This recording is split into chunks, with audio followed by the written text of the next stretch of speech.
Guys, so I wanted to give y'all a few more tips and tricks of how you can use StudioWorks in Balfour.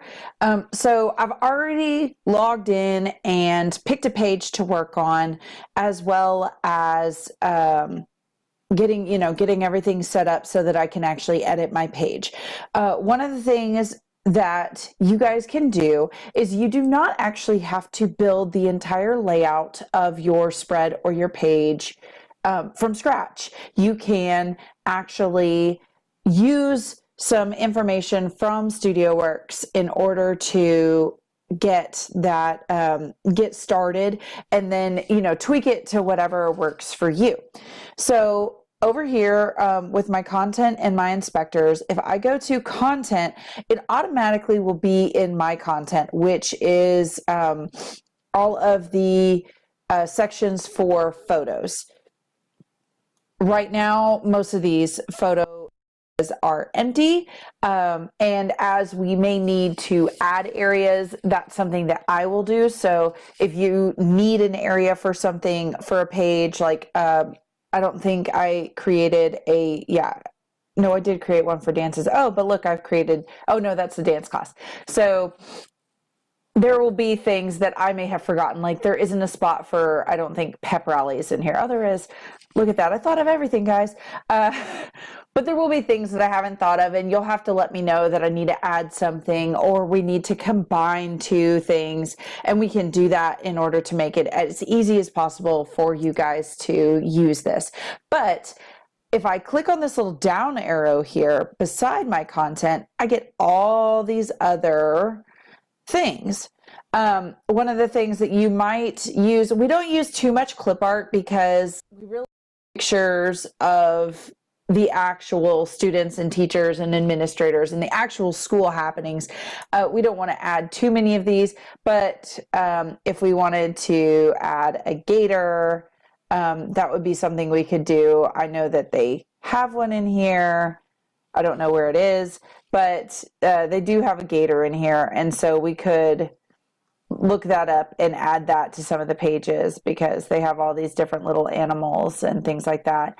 I believe they actually do have, they do have actual mascots instead of just animals that are made to be on mascot pages and things like that. So there's tons of clip art. We won't use the vast majority of it because it's just supplemental to what we're actually trying to add to the book. And then there are also backgrounds. So when I want to snap in a background, so what I would do is I would start with backdrops right there. If I just want a blank to start, I could just drag and drop this, and you see how it highlights the whole thing blue. I would drag and drop it. But let's say I want to use this flourish, okay? But I don't really want it to be black and white. I want it to be a different color. So what I do is I go into my inspectors. First thing I need to do is go into Page Inspector and make sure that I'm on the correct layer, and I need to unlock this layer so that I can see it and manipulate it so that I can then select it. And I know you're like, but Ms. Breedlove, you just had it selected. No, I kind of didn't. I just had popped it in there and then it had locked. So the section master will always stay locked, but if you create extra layers, you will have to go into the layers in the Page Inspector and unlock them so that you can then mess with them. If you then don't want to be able to touch your background, then you would once I'm in this layer, I can't do anything to the background. I can only touch the background if I'm in the background layer. That's the only time I can select the background. So that is something just for your information. But if you wanted to lock it, you could lock it just to make sure that it didn't get messed up or accidentally. Then I would go into let me close Page Inspector, Object Inspector, and since I have it selected, and I would go to Fill. No, is that it? I apologize, guys. It's Image Inspector that I need to go to now because I want to change the color. So this color mask right here, I don't want to do an image mask. I want to color mask, So the first thing I have to do is I have to hit grayscale. In this one, it doesn't change the color of the image because it's already black and white.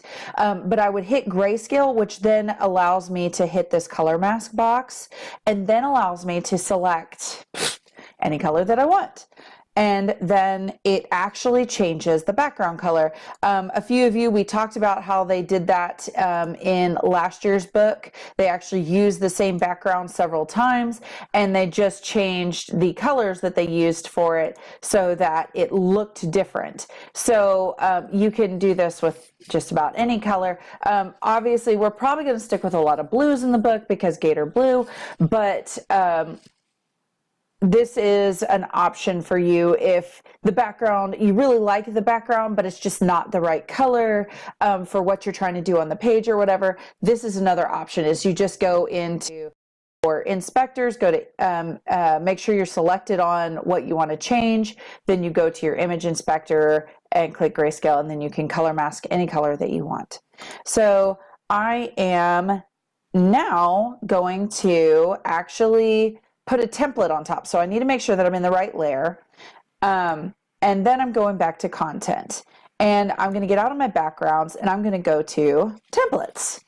And so I'm going to click on templates, and then I have lots of options. We're not going to do an index this year, so that's not going to really work. That's not going to be something we're going to worry about.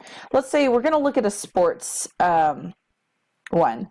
And so some of these they're not necessarily fully what we want, but they have elements that we like.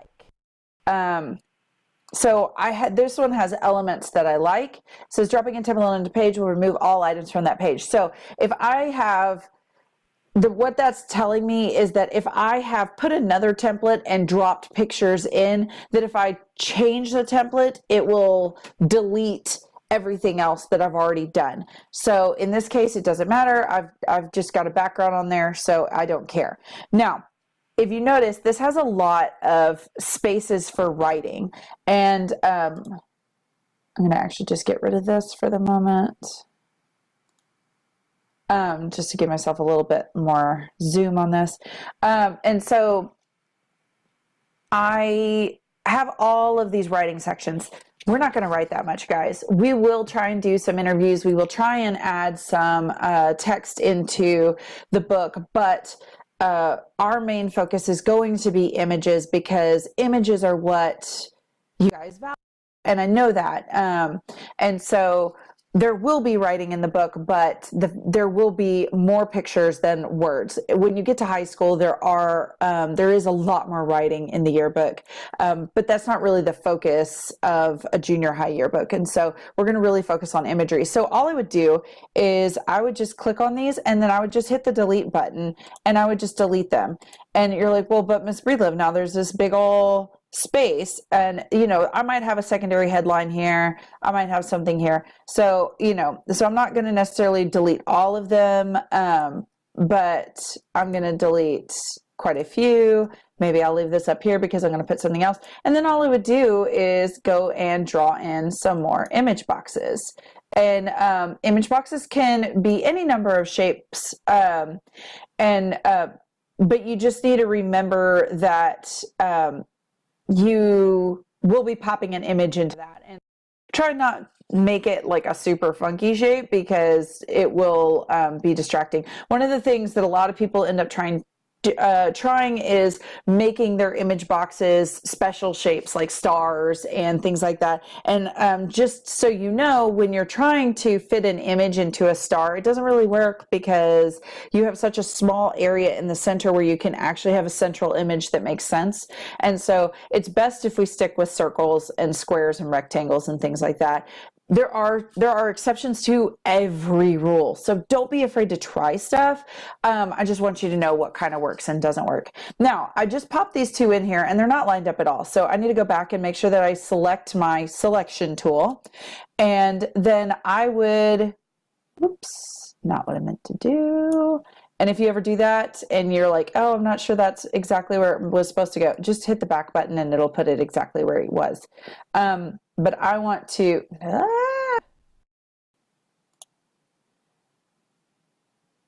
I want to select these images and I want to line them up. So if I drag, you just have to make sure you're not on anything when you start the drag. So that was what I was doing wrong. It's too much stuff. I've selected too many things here.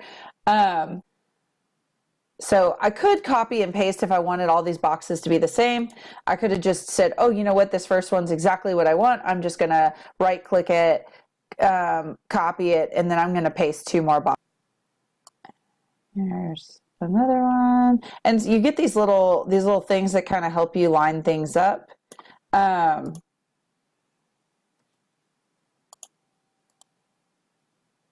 So they kind of line themselves up sometimes too. And so sometimes they look really good, but let's say I kind of had them all over the place and I wanted to get them nice and neat.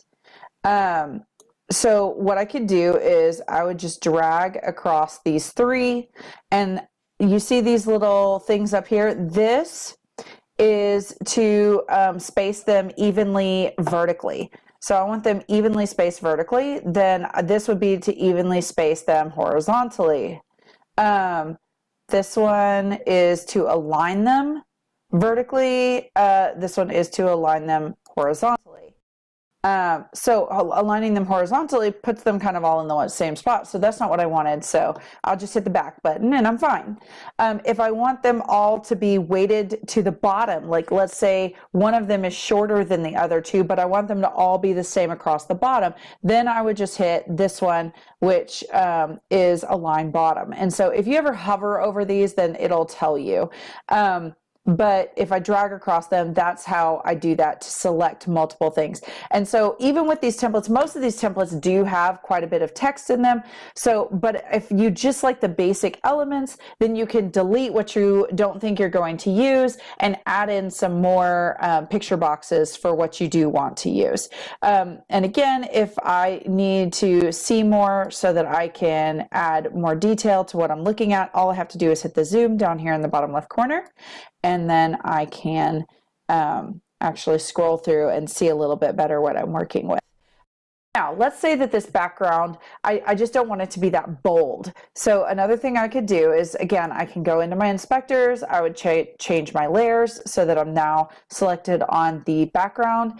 And in my image inspector, again, sorry about that.